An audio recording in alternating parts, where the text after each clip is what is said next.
നമസ്കാരം, ബിനീഷ് എടപ്പാറ ചാനലിലേക്ക് സ്വാഗതം. ഇന്ന് നമ്മൾ സംസാരിക്കാൻ പോകുന്നത് എൻ്റെ കുട്ടി പഠിക്കുന്നത് 10ാം ക്ലാസ്സിലാണ്. SSLC ബുക്ക് വരുന്നതിന് മുമ്പായിട്ട് കുട്ടിയുടെ പേരൊന്ന് മാറ്റാൻ സാധിക്കുമോ എന്നുള്ളൊരു കമന്റിന്റെ മറുപടി ആയിട്ടാണ്. നമുക്ക് നേരെ വീഡിയോയിലേക്ക് വരാം. വീഡിയോയിലേക്ക് പോകുന്നതിന് മുമ്പായിട്ട് ആദ്യമായിട്ടാണ് നിങ്ങൾ ചാനൽ കാണുന്നുണ്ടെങ്കിൽ തീർച്ചയായിട്ടും സബ്സ്ക്രൈബ് ചെയ്യാനും തൊട്ടടുത്തുള്ള ബെൽ ബട്ടൺ എനേബിൾ ചെയ്യുകയാണെന്നുണ്ടെങ്കിൽ ഞാനെന്ന വീഡിയോകൾ അതേസമയം നിങ്ങൾക്ക് നോട്ടിഫിക്കേഷൻ ആയിട്ട് വരുന്നതാണ്.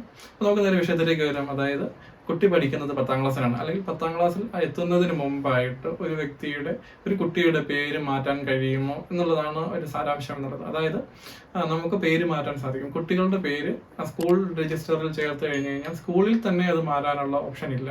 അതിന് സർക്കാർ ഗസറ്റ് എന്ന് പറഞ്ഞ വിജ്ഞാപനം ചെയ്യുകയാണെന്നുണ്ടെങ്കിൽ കുട്ടിയുടെ പേര് മാറ്റാൻ സാധിക്കും. അല്ലാതെ സ്വന്തമായി നമുക്ക് പേര് മാറ്റാൻ സാധിക്കില്ല. അതിന് ചെയ്യേണ്ടതെന്ന് പറഞ്ഞു കഴിഞ്ഞാൽ കുട്ടികളുടെ നിങ്ങൾ ഏത് ജില്ലയാണോ അതായത് ജില്ലകളിൽ ഒരു 2 ജില്ലകൾ ഒഴിച്ച് ബാക്കി എല്ലാ ജില്ലകളിലും ഗസറ്റ് ഓഫീസറുണ്ട്. ഗസറ്റ് ഓഫീസറിൽ നിങ്ങൾക്ക് ഈ ഗസറ്റ് വിജ്ഞാപനം ചെയ്യുകയാണ് എന്നുണ്ടെങ്കിൽ ഈ കുട്ടികളുടെ പേര് മാറ്റാൻ സാധിക്കും. സിമ്പിളായിട്ട് തന്നെ മാറ്റാൻ സാധിക്കും.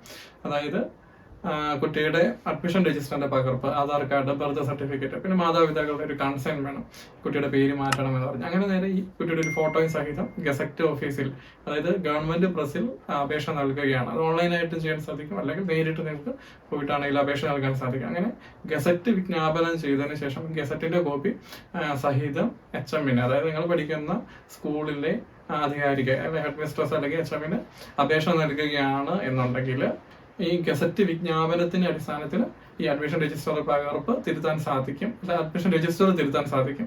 അതുപോലെ തന്നെ അഡ്മിഷൻ രജിസ്റ്ററിന്റെ അടിസ്ഥാനത്തിൽ SSLC ബുക്കും വരുമ്പോൾ പുതിയ പേരിലായിട്ട് ലഭിക്കുകയും ചെയ്യും. വളരെ സിമ്പിളായിട്ട് കുട്ടികളുടെ പേര് മാറ്റണം എന്നുണ്ടെങ്കിൽ SSLC വരുന്നതിന് മുമ്പ് പേര് മാറണം എന്നുണ്ടെങ്കിൽ അതിന് മുമ്പായിട്ട് ഗസറ്റ് ചെയ്യുക. അതിനുശേഷം അഡ്മിഷൻ രജിസ്റ്ററിന് മാറുന്നതിനായിട്ട് HM അപേക്ഷ നൽകുന്നു. അതിനുശേഷം SSLC ബുക്ക് വരുമ്പോൾ പുതിയ പേരിലായിട്ട് വരും. ഇപ്പൊ നമ്മൾ ചെറിയൊരു വിഷയത്തെ പറ്റിയാണ് സംസാരിച്ചത്. തീർച്ചയായിട്ടും മനസ്സിലായെന്ന് വിചാരിക്കും. ഇഷ്ടമെങ്കിൽ തീർച്ചയായിട്ടും ലൈക്ക് ചെയ്യാനും മറ്റുള്ളവർക്ക് ഒന്ന് ഷെയർ ചെയ്തെടുക്കാനും മറക്കണ്ട. അപ്പോൾ മറ്റൊരു ഉപകാരപ്രദമായ വിഷയമായിട്ട് വീണ്ടും കാണാം. See you.